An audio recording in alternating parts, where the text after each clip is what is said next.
Good evening, and welcome back once again on this Wednesday evening to Making the Case.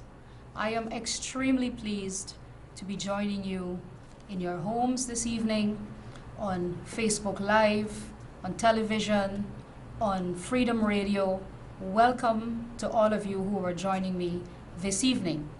And as I would normally do, I would urge all of those who are joining me on Facebook Live to please share this program so we can reach as many people as possible so that the program and what we discuss here this evening can reach as many people and as far and as wide as possible. I always feel at home when I come here on the set of Making the Case. I get the unique opportunity, I'm privileged to have the unique opportunity to address the people of our country, for us to discuss matters of national importance. And I look forward to this very honest exchange that we have here on this program, Making the Case. This program is extremely important to me and the team here, and I thank all of the followers and viewers and supporters of this program who have encouraged me over the years to continue to appear here on this weekly program. So I thank you for your continued support, and as I always say, we pride ourselves on making the case to ensure that we bring you the facts, that we discuss in an honest way all that is taking place in our country. I try my best to bring you credible, reliable information, and I always say to my viewers and listeners that you can fact check anything that I say on this program, and you can rest assured that we take tremendous pride and effort in ensuring that we bring you credible information. So with that being said, that is why it's important that this program and many others like this, like for example, the Issues in the News program that the Attorney General does, MP Sanjeev Dattadin does a similar political program, and we have quite a few of these. And all of my colleagues pride themselves with ensuring that, and they go the extra mile to ensure that we bring you reliable, credible information. We bring you the truth. So please help me, like I said, in sharing this program. So I have been absent for the last 2 weeks because we had the recently held local government elections, which was held on the 12th of June. So 2 days after that, of course, would have been a Wednesday when I was supposed to appear on the program. But I wanted to ensure that I receive independent results, the results that were released by GCOM, before I can come here and speak with you. Of course, the Vice President and General Secretary of our party was very effective at bringing the country the preliminary results and the results that we know that we were able to calculate from our statements of poll. And so that helps tremendously to bring in a credible way the results to the people of our country. Because all of the political parties that have an agent in the polling, in every polling station on election day, is issued with a statement of poll by the presiding officer, that is by GCOM. And so several carbon copies are done and issued to the party agent who is there on the day of elections. So that is very reliable.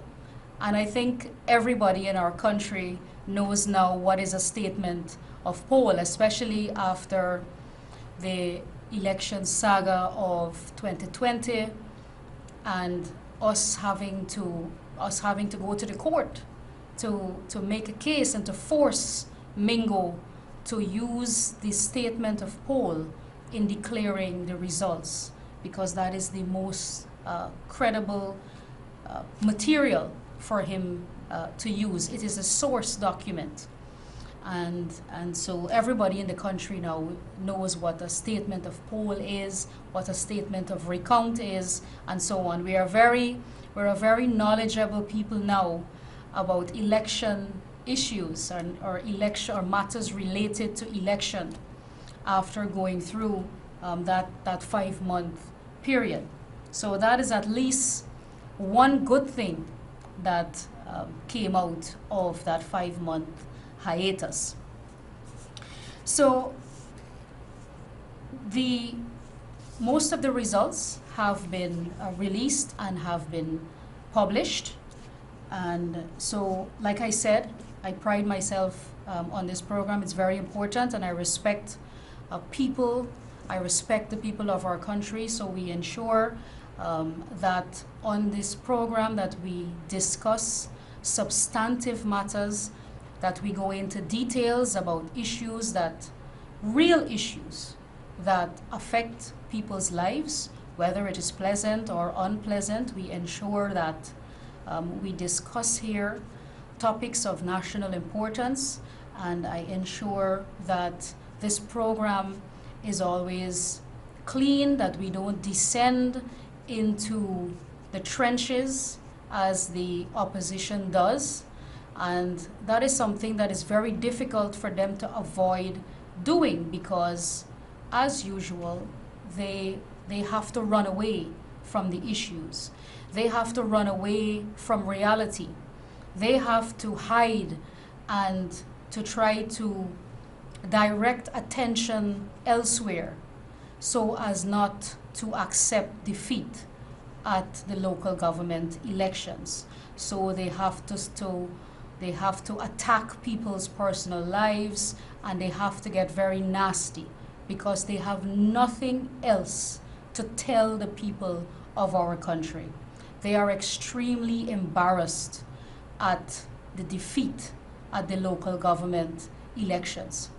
But you know, it's a rather barefaced party, because they were heavily defeated at the local government elections. They lost a lot of support in their strongholds, but did the strangest thing: held victory rallies and victory celebrations. So that speaks to a whole other level of desperate. That is a whole other level of desperation, that they have to try to really pull the wool over people's eyes. And it's rather astounding. It was very astonishing to see, and it was rather hilarious to see them going through this motion of celebrating that they didn't lose Georgetown, but they're hemorrhaging support in Georgetown as well as in other municipalities, and of course nationally as well. So they have to focus on all kinds of other things.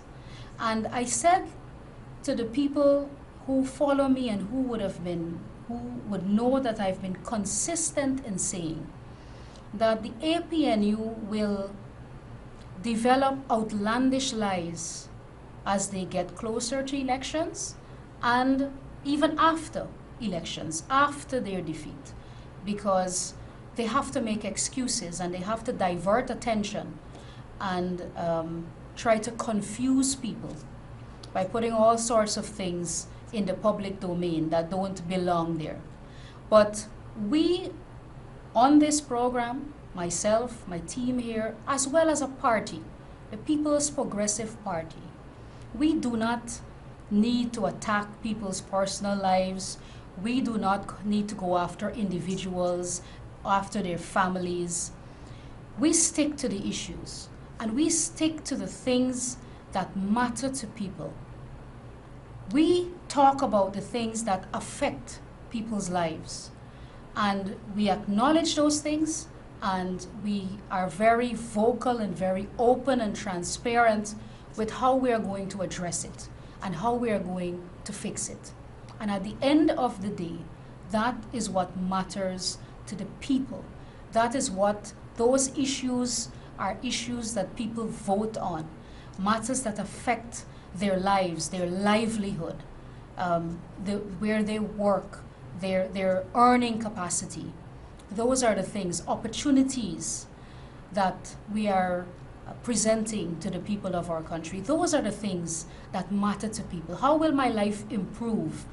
How will I see progress? How will I benefit from the budget? How will I benefit from government spending? How do I benefit from all of the policies and programs that the government has? Those are the issues that people have to be concerned about. Those are the things that affect people's everyday lives. Those are bread and butter issues. So we try to stay focused on that because those are voting issues as well. Those are the real issues. So it's important that when APNU has all their sideshows going on, that we stay focused on the issues that matter to people, on the issues that will bring progress and development to people's lives. And there is so much for the People's Progressive Party Civic to talk about and not to be distracted with all of the sideshows that takes place in the opposition camp. And we will come to some of those that is taking place over there, the infighting, the lots of betrayal that's going on over there. But I want to start off tonight by looking a little bit on the results of the local government elections, and then we will come to what is taking place in the APNU camp with the infighting, and of course we'll talk a little bit about the Vice President's engagement yesterday with the people of Plaisance. So we have quite a few things to discuss this evening, and you know how the time flies on this program. The hour goes by so quickly, so we're going to jump right into it. So the Guyana Standard published an article on the 25th of June, just a few days ago. The article is entitled "Exclusive Report, PPP's Sweet Victory at LGE Spells Big Trouble for APNU at 2025 General Elections." And they did an in-depth analysis of the numbers and the results of the elections and how this will perhaps, this pattern would perhaps influence the 2025 election and the election results. So this kind of in-depth analysis is not interesting to the APNU because it's not in their favor, and it exposes the massive defeat that took place on June the 12th when people went out and resoundingly supported the People's Progressive Party Civic. They voted solidly for our party. But before we even got to June the 12th, as you are aware, in about 56% of the constituencies there was a no contest because the APNU was unable to field candidates for those areas and for those local authority areas and in those constituencies. And this speaks to the loss of support and the dismantling of their party and their party structure, where they couldn't even get candidates and backers to run on the APNU slate. Nobody wanted to be associated with them in about 56% of the constituencies. So in those constituencies, the PPP won hands down. So that's before we even got to election day. But subsequently, so post June the 12th, we started to receive the results. in Georgetown and in all of the other municipalities and the other local authority areas around the country. And we were very, very encouraged by what we saw. Now, of course, when you enter a race, a competition, an election, you never start off on the premises that it's an uphill climb and you may lose. You always fight to win. And in all of these areas, we fought to win, and we put our best fight, and we gave it our best effort. Now the results or what takes place on election day is up to the electors. But we also understand, especially from experience, that it is very difficult for people who have voted traditionally for the APNU to suddenly change their voting pattern, especially if you come from a family where your parents and your grandparents have always voted for a particular party. Then that is the only political party that you have ever heard discussed in your home. And maybe that is where if you want to know what is happening in our country politically, maybe you go to the source of your party, so that party page or a channel where those particular leaders are speaking. And so you get one-sided information and you don't get credible information. I don't blame people for that. I understand that completely. But we are managing as a party, the People's Progressive Party, to be able to reach more people, to be able to get the truth to them, to get the facts to them, to speak to people and to explain to them how we plan to move this country forward, what is our developmental plan, and how we are ensuring that all that we do will be reflected in the direct improvement in people's quality of life and their standard of living. So, and I believe that we were able to reach thousands of people, especially in PNC or APNU strongholds, that message got to them. We ran a clean campaign. We asked people to give us a chance, and we told people why. We spoke to people about our track record, and we said to them they will see the same level of development that is taking place at the national level. They will see it take place at the local level. We said to our candidates with confidence that when you go into those communities and you meet people and you speak with people and you make commitments, that you must ensure that you deliver on those commitments regardless of the outcome of the elections. And after the elections, you would have heard our General Secretary and our Vice President say publicly again to the people of our country that we will ensure that all of the promises we made during the elections will be fulfilled. He has said that over and over publicly. So we are standing by our word, and we are standing to our commitments and the promises that we made in all of these areas. So I want you to think about this when you think about it's an easy way to measure progress, especially in Georgetown. So think about before 2018, or in the year 2018, before the local government elections of 2018, we had 2 seats on the mayor and city council. 2 seats alone, 2 councillors on the mayor and city council. After the elections of, I think it was in October or November 2018, after those elections, we increased that by 5 seats. So by the end of 2018, we had 7 seats.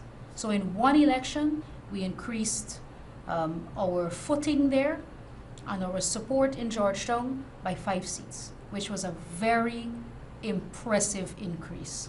And this, mind you, was done when we were in opposition. So that was 2018.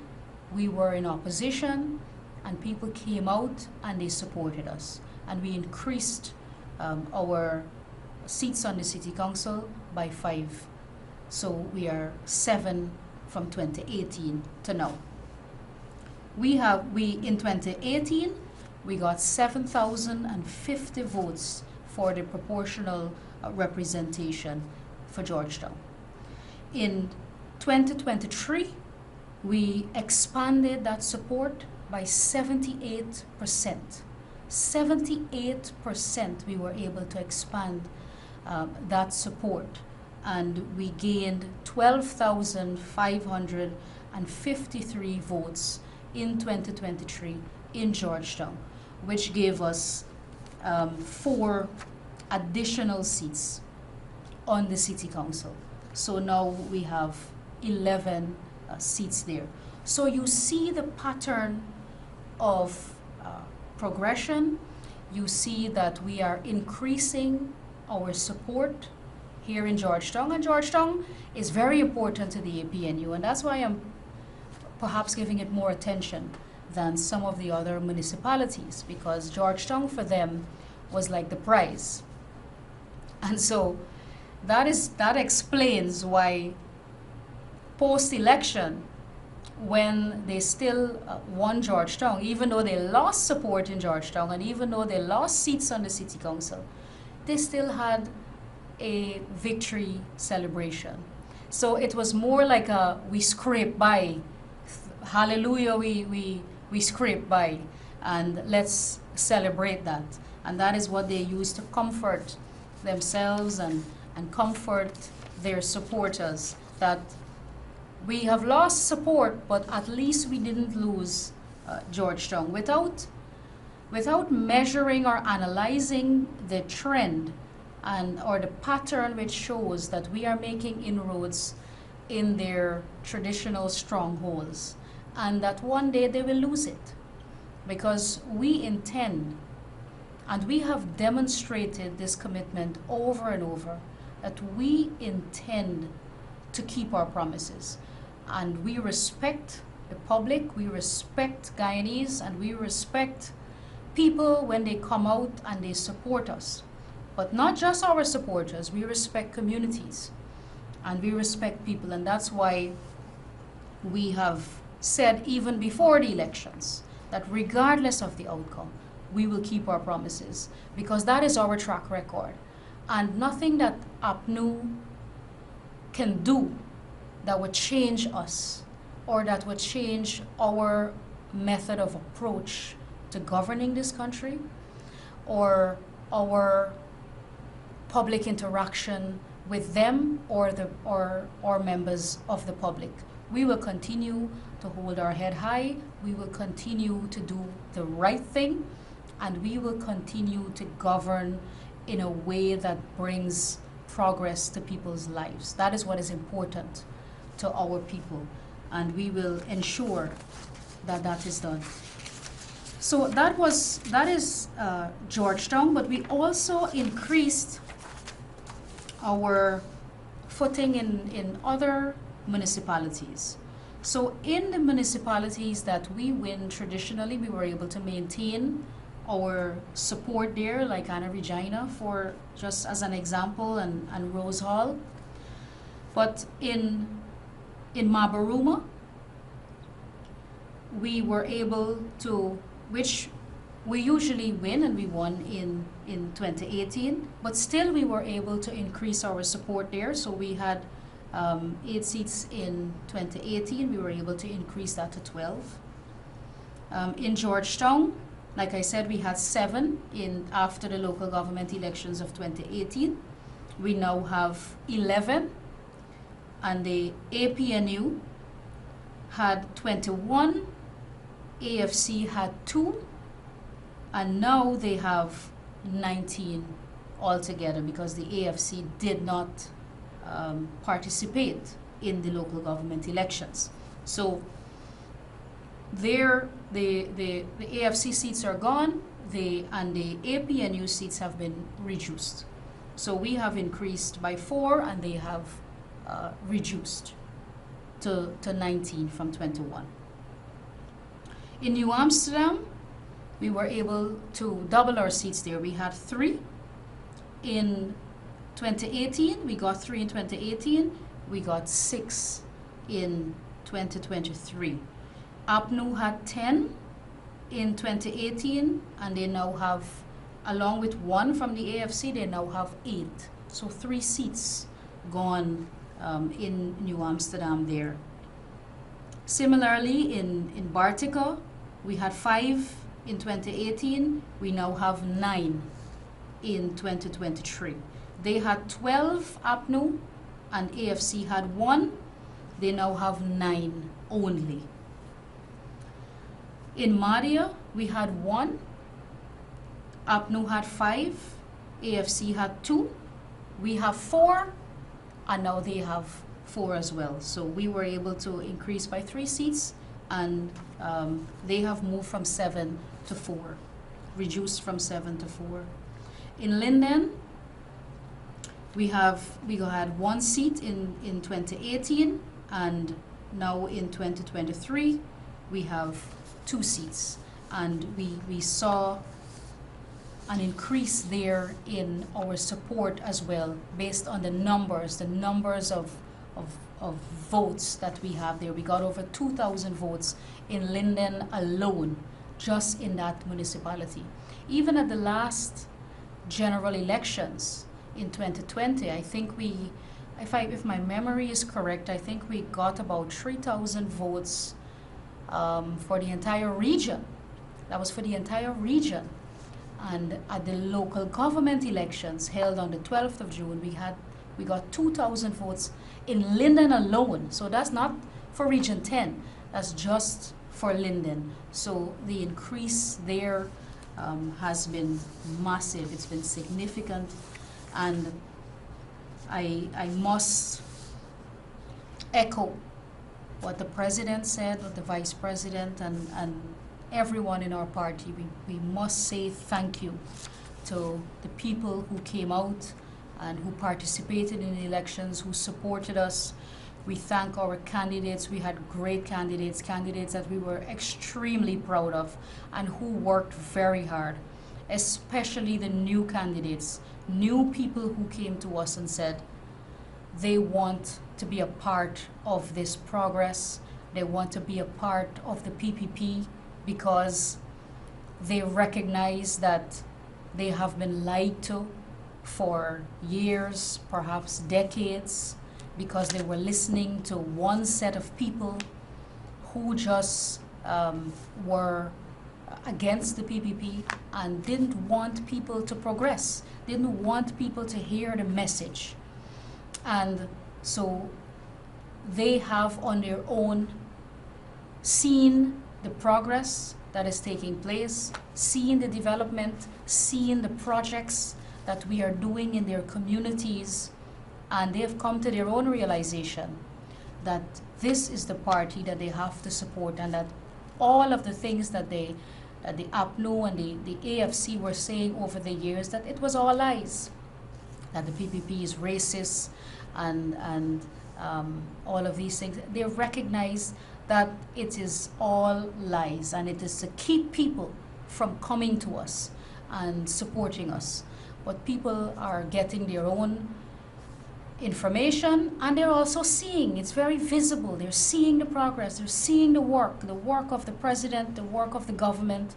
They are seeing the cabinet members in communities, working with people in all the communities across our country, whether it's the hinterland, whether it's in PNC's traditional stronghold areas, whether it's with Afro-Guyanese or any Guyanese, that we are working across the board to ensure that there is equality and that we all move forward together as a country, as one Guyana.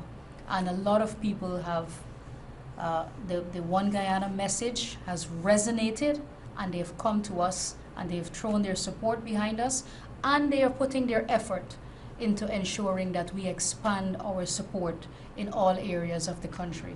And they served us well, they made us very proud, and we thank them. We thank all the candidates, all the backers, and all of the people who worked on election day, our polling agents, our street captains, our tent operators, and all of those who work to help drive or serve food.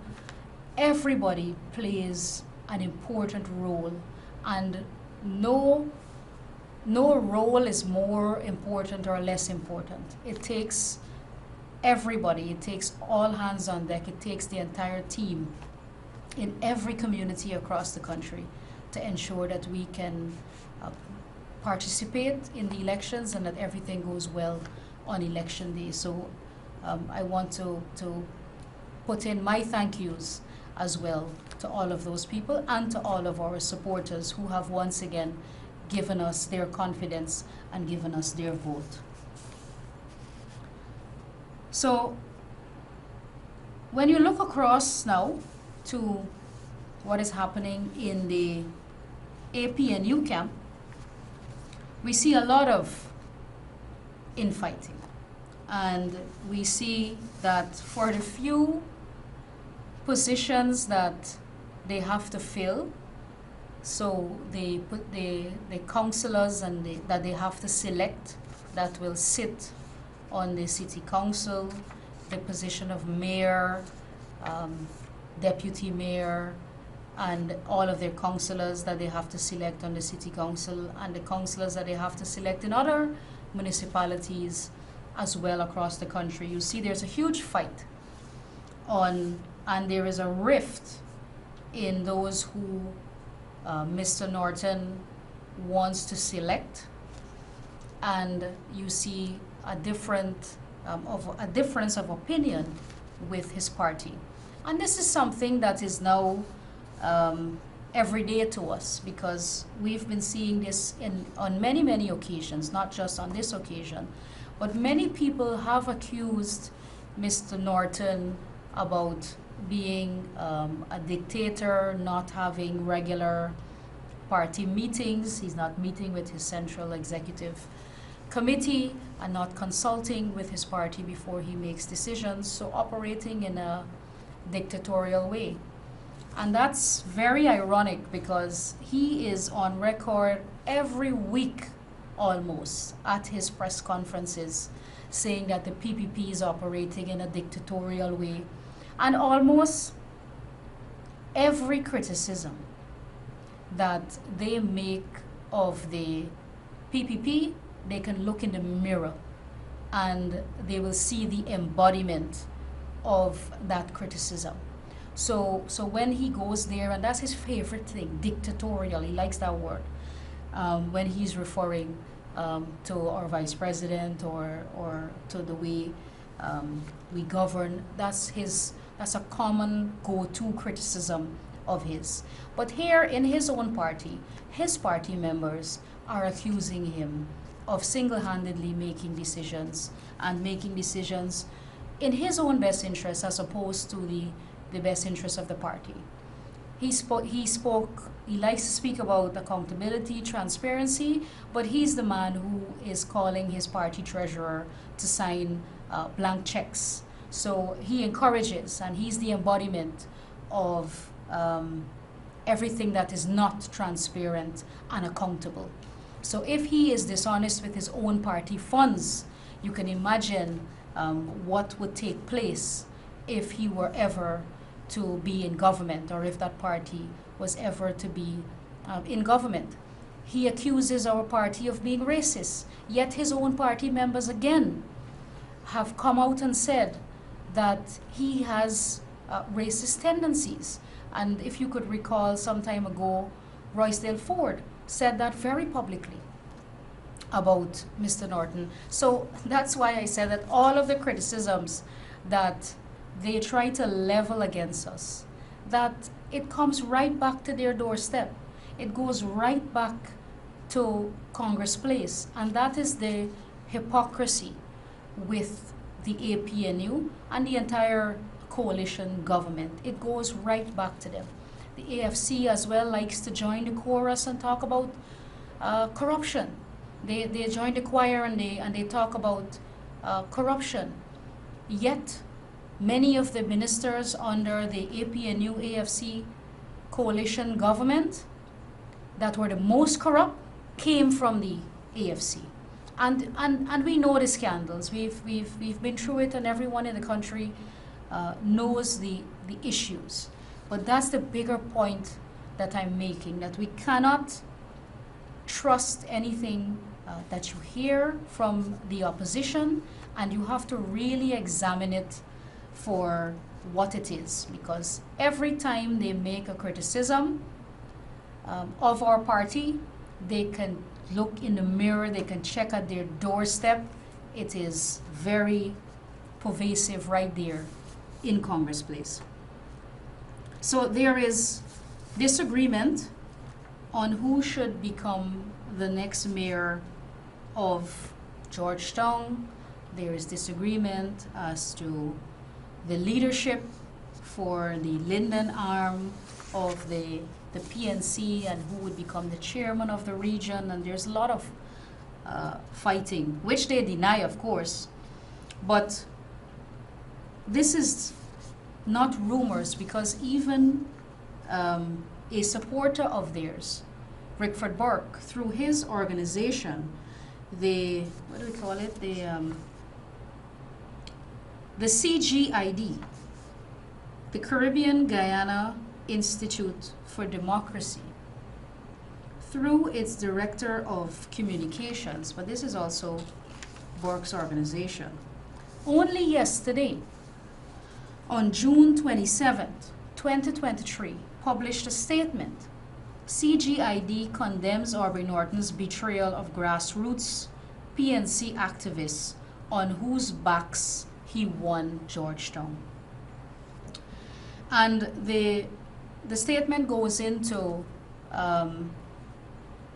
Aubrey Norton's preference for the Georgetown mayor, and that he has a preference for Alfred Mentor as his choice for the next mayor. This statement didn't emanate from Freedom House, so I just want to make that abundantly clear. This was published on the page of CGID, which is Rickford Burke's organization.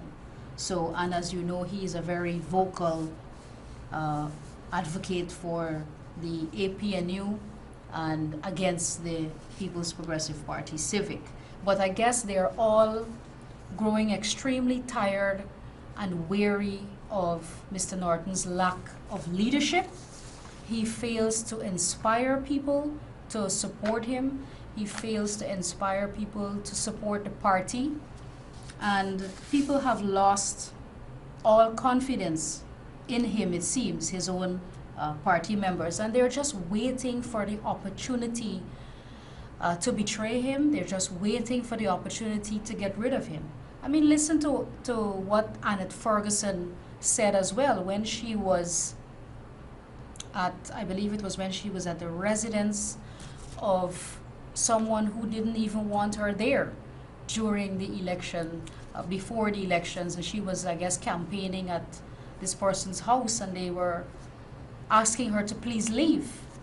And she uttered, and she was recorded as saying that, you know, don't worry with, something to the effect of, don't worry with Norton, that, you know, he's going to be gone soon. And that is a sentiment that is being echoed throughout the APNU camp. We have a recording with Ganesh Maipal as well, saying that, you know, don't bother with Norton, he's going to be gone soon. So they are all gunning for him, gunning for his position as well. And so there's so much infighting that there's nothing to bring them together, and they have nothing to offer the people of this country, and that is the most important thing. Everybody over there is concerned about themselves. Everybody in that camp is concerned about self-preservation, and nobody has the people of this country at heart. Nobody in that camp, nobody in Congress Place or in the AFC camp has the people of this country at heart. And that is what people need to understand. That is what needs to be communicated to people, and that's why we have to use these examples and we have to speak to people and help them to see that there is only one party that will put your development first. So you also have the accusation in the same report from CGID that sources have informed the organization that Mr. Norton has single-handedly decided on this important decision, which is a decision for the mayor, bypassing the party's central executive committee and many grassroots supporters who are left bewildered about the rationale behind his selection. Further, and this is very important to note, the article also says, or the statement, the press statement also says that the CGID has been informed that Alfred Mentor, I'm quoting directly, that Alfred Mentor has bought the support of Mr. Norton, has bought the support of Mr. Norton. Supporters of the party have noted that Mentor has been collecting huge bribes in exchange for facilitating the write-off of rates and taxes, depriving the council of much-needed funds. This is directly from Burke's organization. So that was in essence what this statement was about. But just the last sentence the last two sentences that I read, one, that Norton is being bought, his support for Mentor is being bought, and secondly, the accusation that Mentor has been giving tax write-offs, write-off of rates and taxes, depriving the council of much needed funds. Those two things are very critical. So I'm coming to that now. It's very important that we analyze what that means. So firstly, the accusation of Aubrey Norton's support being bought by Alfred Mentor. Now, why is that important? It is extremely important because this is exactly what Norton has accused the PPP of doing, of buying support. And you heard that at his press conferences week after week after week, when Afro-Guyanese come out to support us in their numbers, when they put on our t-shirts and they come out and they take a public stance for their support of the PPP, he has said that those people are bought and that their support has been bought. And I have made several references on this program to instances where Norton speaks of an issue and he is guilty of exactly that, and the accusation can come right back at him. He's a hypocrite, and many people in that party are hypocrites. So it's very ironic that this criticism is coming from their own supporters. So that is why it's important for people to know this is not an allegation, it's not a PPP saying this. This is coming from the APNU camp. So when he wants to call people names, call them house slaves and soup drinkers, and these are ordinary, honest Afro-Guyanese who have come forward and say, we like the progress and we want to get on board with it, and we're giving you our support and we're even giving you our effort to ensure that you are successful at the elections. And he wants to call them names and say that they are being bought. Well, here is Aubrey Norton being accused of exactly the same thing. He said that only on June the 13th, at his last press, not the last press conference, the one before, he said, I do not believe you make inroads by buying votes. That is an exact quote from him at his press conference. This is a clear case of mass-scale bribery That's what he said about the support that we gained in Georgetown and in the strongholds, in the traditional strongholds of the PNC. That's what he said. That is what he said of people who went out and honestly voted and who have a right to vote for a party of their choice and who have a right to support whichever party they want to support. And if that is the People's Progressive Party Civic, then they have a right to do so. And you don't go and speak disparagingly about people like this, because people have that right to choose. And if they think that the People's Progressive Party Civic is better than what he has to offer, then they should not be made to feel embarrassed for giving their support to the party of their choice. So here now we have a case where he is being accused, or his support is being bought. So that is the hypocrisy of Aubrey Norton. Now, secondly, the accusation that Mentor has been collecting huge bribes in exchange for facilitating the write-off of rates and taxes is also very important to note, because this is something that they were bragging about during the election campaign. They spoke a lot about the amnesty program that they initiated when the APNU AFC coalition was in office. And they invited big businessmen and women to benefit from this amnesty program, which is a write-off of their back taxes, rates and taxes. And they write off a percentage or a portion of the rates and taxes for a drawback or for a kickback. It was a vehicle for corruption. And so when people spoke about this, when Christopher Jones, for example, went to Sophia and was boasting about the amnesty program, and I responded to him on Facebook in public, and I responded to him and said, yes, you did that, but why did you do it? You did it as a vehicle for corruption. The people needed to know that.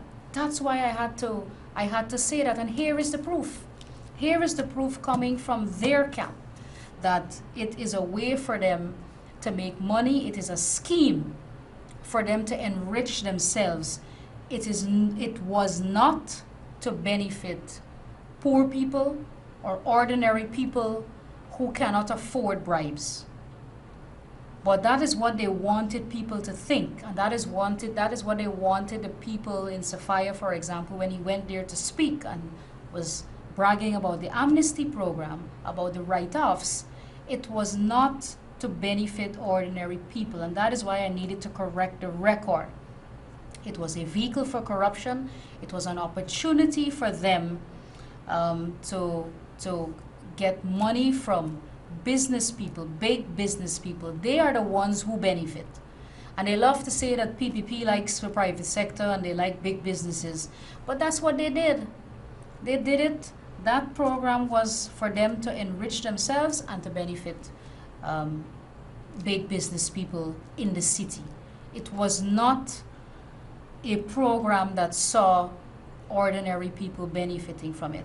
And so apparently it continues. So it may not be called amnesty, or it may not have any name now. We don't know what program they are using or what initiative it is that Mentor is using to give the write-off of rates and taxes, but apparently it is happening up to now in the city council. And this is depriving the council of resources that they always claim that they never have. And anybody who lives in the city knows that is a common cry of the city council. Oh, we can't fix the roads because we don't have enough money. We can't clean the drains or pick up the garbage because we don't have enough money. But they're busy giving tax write-offs, rates and taxes write-offs to friends and business people in the city who owe large sums of money in back taxes. So that is why this statement is very important to note, because you have to understand that every time they attempt to criticize the PPP of something, let them look right back in the mirror, let them look right in Congress Place. That is where it is taking place. But they want to fool people as they normally do, to cause confusion and to try to make people mistrust the People's Progressive Party. And that's why these programs are very important too. And that's why I say to you that when I'm going to say that this is happening or it is an allegation, I use their sources. I use their sources. I don't just come here and use no source and just sit here and spew lies or make things up about people and attack people and try to bring them down. We do it based on facts. We do it based on what is coming out from their own party and from their own supporters. So it's not being devised in Freedom House. This statement wasn't written in Freedom House or designed in Freedom House. It came from their camp. It came from someone who is openly supportive of them. And he's saying here, Burke is saying that the supporters are saying that. That's what the supporters of the PNC are saying. Now, I think I have maybe a few more minutes, so let me just address quickly before we come down to program time. I see the operator telling me I have 5 more minutes. We saw the people who are vending at on the Pleasance line top there, issued with notices to remove from there. And well, the project has been in the public domain. We have been speaking about the project that will be executed under the Ministry of Public Works, which is a road expansion project of the railway embankment, which will become a 4-lane road. So not just the vendors at the Pleasance line top, but all of the people who are occupying the railway embankment, or what we say the line top. All of the people who are occupying there illegally will eventually be issued notices, and all of them, I believe most of them have, and it's being done in phases, will have to remove, because the road has to be built there, and this is a major infrastructure project that of course will bring all of the benefits that our infrastructure projects across the country have been bringing. The ease of congestion, it will bring new businesses, allow people to get to and from work very quickly, and of course these will be roads that will be built, highways that will be built to last. So, and will of course also increase property value in all of these areas.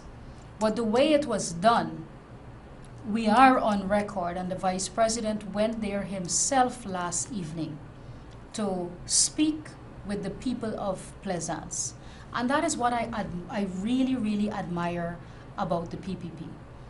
Even when something is done wrong or was incorrectly implemented, we come out and we say publicly that this was wrong, this was incorrect, it shouldn't have happened, and we'll fix it.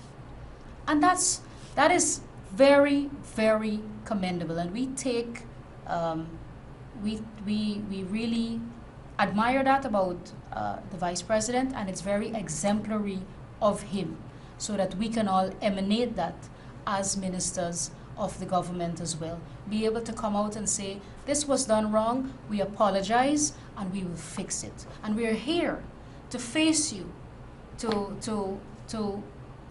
face you in person, and to say that we made a mistake, this went wrong, and we are going to fix it. Now, the Vice President has said very clearly, and I'm quoting him from the Chronicle article in today's newspapers, June 28th, Plaisance vendors should have been properly consulted. Those were the words of the Vice President himself. And he said, quote, "It should have never happened. It was callously done, and I'm not going to walk back on that comment. I believe that the Ministry of Public Works could have easily done what we did here today and talk to people first and then subsequently issue the letter." End of quote. That is exactly what Dr. Jagbio said. He added further, and I want to quote him again, "I've been very public about my comments in how we engage on these matters, particularly where our inactions of the state of necessity discomforts people. Like here, we have to build a road, but then how we should engage, the tone of engagement, and the help that they should receive. I've been very public about that, and I hope that the technical officers, as well as those within the political directorate that fall under the PPP, that they follow that approach." End of quote. So the letters to remove were issued by technical people in the Ministry of Public Works, not signed by the Ministers of Public Works. But here we have the Vice President acknowledging that, of course, this was done through the ministry, and we are in government, and we are saying it was done callously, and it should not have happened. But now that we are aware, we are here to consult with you, and the Vice President was there along with several ministers, and they have committed to fixing it and helping people through this process. And that has always been the way that we operate, even at the Ministry of Housing as well. Even if people have to move, it has always been our approach to meet with people, to consult with them, to educate them on the project, what we are doing, how it will benefit them, and to offer direct support to help them to continue with their livelihood and help them to improve their lives in general from this situation or this difficult circumstance. So that is all the time that I have with you this evening. I must thank you very much for joining me. I always appreciate your company and your support. Please share, you can still share the program now so that it can spread far and wide. I thank you. I will see you again, same time, same place next week. God bless you and be safe.